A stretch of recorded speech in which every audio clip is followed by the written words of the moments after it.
shows are really going after that kind of market and becoming more and more just shows about exploding everything and shooting people, and the dialogue is becoming more and more minimal. But there's a lot of sex in things like Dynasty and Falcon Crest and Yes. Knots Landing, those nighttime soaps. Yes, this is true, but sex rarely kills anyone. Sex in and out of itself really doesn't hurt anyone. I mean, if it's between two consenting adults, really, there's not much you can legislate against that, I don't think, or should be able to.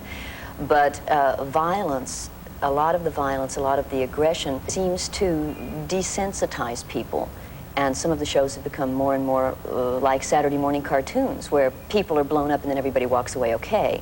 Lynn, would you like to respond to that? There are moral attitudes towards people which produce sort of casual violence or casual, in the course of a program where it's certainly not the subject and it's certainly not commented on, a husband hauls off and slugs his wife and nobody says anything. Or in a movie like Blue Lagoon, which was meant to portray the natural state of human beings, and the young man at some point gets angry at the young woman and just does, you know, Harvey Kowalski, Bronx Tenement, kind of slugging her. And that's supposed to be the natural state of being.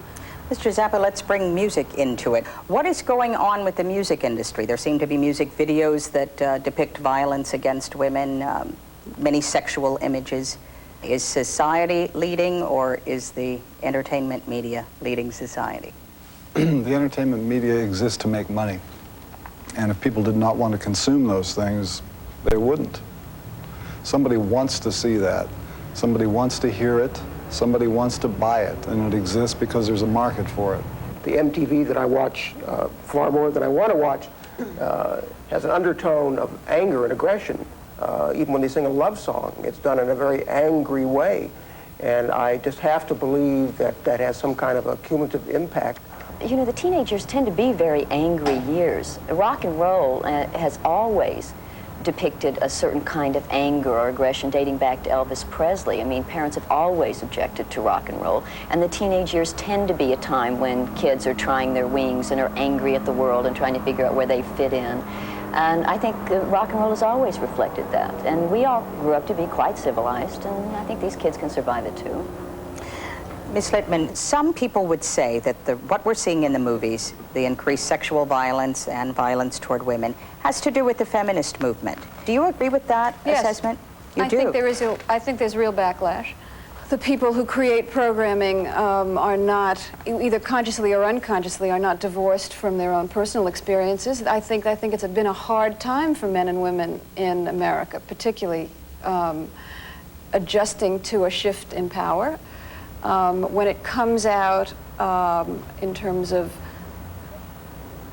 slitting women's throats, there's a pain that I feel when I watch that kind of movie that is almost despair, because I think, my God, somebody had to hate me so much in order to put those images in front of the world. I mean, there's no justification of any kind. It's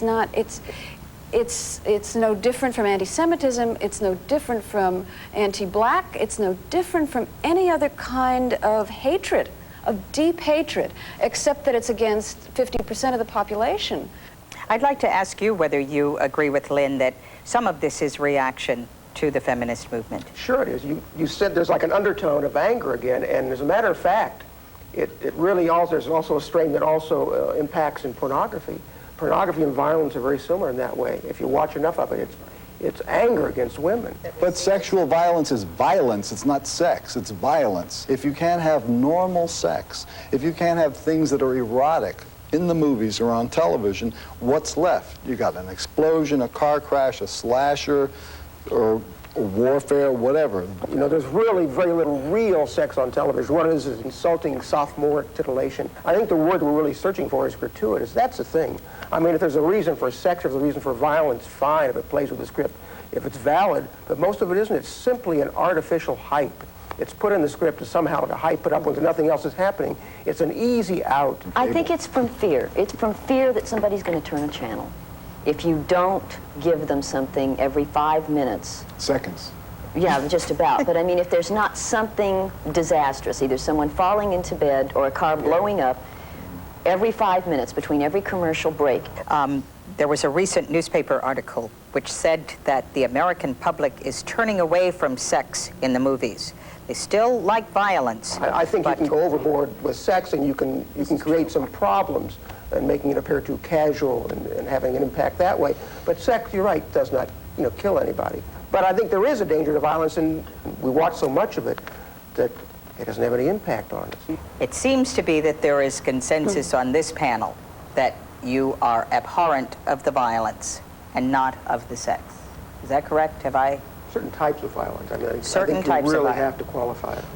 I wouldn't say that I hate the violence so much that I would insist on having it removed or have warnings put on the material. But I will say that in hearing you talk about your response to the films with violence against women, my wife goes through exactly the same thing that you're talking about. She goes to the ceiling over it.